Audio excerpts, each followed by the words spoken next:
हमारे जीवन का क्षेत्र है और इसको हम आप कह रहे हैं कांटो भरा ताज है। इस चुनौती को मैं स्वीकार करता हूँ।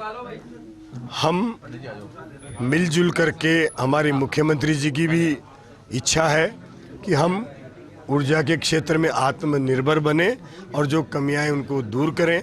कल भी मुख्यमंत्री जी के साथ मेरी बैठक थी, उन्होंने निर्देश दिए हैं। मैंने ज्वाइनिंग से पहले मुख्यमंत्री जी से मिल करके और कुछ बातें उनसे जो हो सकती थी चर्चा वो करिए, और उन्होंने कहा है कि इसमें जितना भी अंदर तक हम जा कर के जहाँ तक भी इसमें दीमक लग रही है उसको हम ठीक करें और उसको जहाँ जहाँ कमियां हैं उसको निकालें, और इस विभाग को हम निश्चित रूप से कर्जे से भी उबारेंगे और इसमें उत्पादन के क्षेत्र में हम नई संभावनाएं तलाशेंगे और उसके माध्यम से राजस्थान में एक अच्छी और निर्बाध बिजली हम, चाहे वो आम उपभोक्ता हो, किसान हो, उद्योग हो, सबको देंगे, ताकि एक माहौल बने राजस्थान में औद्योगिकरण का भी बने, किसान को भी राहत मिले, आम उपभोक्ता को भी राहत मिले। बिजली उत्पादन एक चुनौती है और उसमें सबसे महत्वपूर्ण बात है छत्तीसगढ़ से कोयला।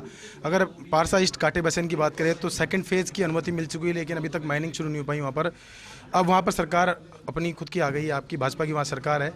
कैसे उस माइनिंग का जो बीच का रोड़ा है उसको दूर कर पाएंगे, और साथ में कोयला जो निर्बाध आपूर्ति मिल सके उसके लिए क्या स्थिति कर पाएंगे? देखिए, पहले कांग्रेस की सरकार यहाँ भी थी और छत्तीसगढ़ में भी थी। तब इनकी सरकार होते हुए इन्होंने उस माइनिंग की समस्या का समाधान नहीं किया। हमारे मुख्यमंत्री जी ने छत्तीसगढ़ के मुख्यमंत्री जी से बात करी है, उसका समाधान हो गया है और माइनिंग भी हमारी वहाँ प्रारंभ हो गई है और जल्दी ही निर्बाध रूप से हमारी कोयले की सप्लाई भी चालू हो जाएगी। और रहा सवाल उत्पादन का, उत्पादन में हम थर्मलों को तो रिव्यू करके, ऑडिट करके इनको कैसे प्रॉफिट में लाया जा सकता है। आज थर्मलों की यह स्थिति है कि 60-65% से ज़्यादा उत्पादन नहीं होता है। अगर जब हम स्ट्रीम लेवल पे जाते हैं तो वहाँ 40% भी रह जाता है। इसको ठीक करेंगे कि 80, 85, 90% तक इनमें उत्पादन हो, उत्पादन बढ़ाने के लिए उत्पादक इकाइयाँ प्रॉफिट में आ जाए। उसके लिए चाहे अच्छी क्वालिटी का कोयला मिले।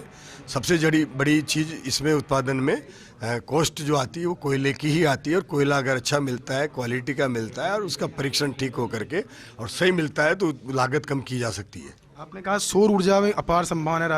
महत्वपूर्ण चुनौती कह सकते हैं, एक बड़ा गड़बड़ी इसमें ये बात होती है कि राजस्थान में प्लांट लगते हैं, लेकिन यहाँ राजस्थान के प्लांट लगने से उनको बिजली राजस्थान की डिस्कॉम से नहीं मिलती, बाहरी राज्यों को मिलते हैं। ऐसा कुछ एमओयू में परिवर्तन बदलाव जिससे कि कम से कम 10-20% बिजली तो राजस्थान में उपयोगी आए, ताकि सौर ऊर्जा का लाभ भी राजस्थान को मिल सके। देखिए, वो जब इंटर स्टेट बिड होती है, जहाँ भी रेलवे हो गया, दूसरे विभाग हो गए, उनकी बिडिंग होती है तो वो अपने प्लांट उस हिसाब से जो बिडर है वो यहाँ पे लगाता है। राजस्थान के लिए हम भी प्रयास करेंगे कि यहाँ पर अपने को बिजली देने के लिए बिड करें या फिर अपने प्लांट लगाएं। ये योजना बना करके करने की चीज़ें हैं। अभी इसमें कुछ भी करने में जल्दीबाजी होगा, लेकिन मैं विश्वास दिलाता हूँ कि हम सोलर को महत्वपूर्ण रूप से इसकी जिम्मेदारी लेंगे और सोलर में हम जा कर के, चाहे वो उपभोक्ता के यहाँ सोलर लगे, सरकार लगाए, किसी तरह से भी करें, लेकिन इसको अच्छे से करके और सोलर पर जाएंगे तभी इसका समाधान हो सकता है। 1 लाख करोड़ से ऊपर घाटा है, क्या मानते हैं वापस से उदय स्कीम जैसी कोई स्कीम लेके आएंगे ताकि रिस्ट्रक्चरिंग हो सके और पावर सेक्टर वापस ट्रैक पे आ सके? देखिए, इसमें हम परीक्षण करके और बैठ करके चर्चा करेंगे, बातचीत करेंगे, उसके बाद ही कोई न कोई समाधान सामने आएगा और उसको इम्प्लीमेंटेशन करेंगे। पूर्ववर्ती सरकार के समय जो योजनाएं थी, चाहे वो फ्री बिजली की बात करें, उसका क्या रिव्यू रहेंगे, क्या रहेगा?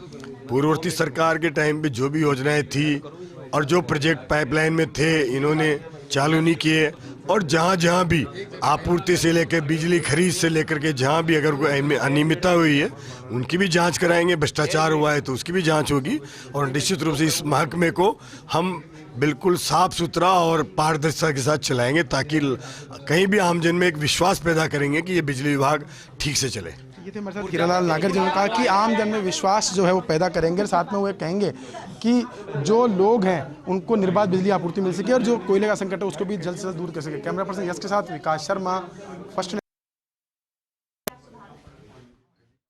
से एक्सक्लूसिवली बातचीत की ऊर्जा मंत्री हीरालाल नागर ने, और आगे की प्राथमिकताएं भी बताई। जिम्मेदारी वो संभाल चुके हैं, पदभार ग्रहण कर चुके हैं, और ऐसे में तमाम महत्वपूर्ण सवालों के जवाब भी वो देते नजर आए। ऊर्जा मंत्री हीरालाल नागर से खास बातचीत की और ऐसे में उन्होंने तमाम महत्वपूर्ण सवालों के जवाब दिए।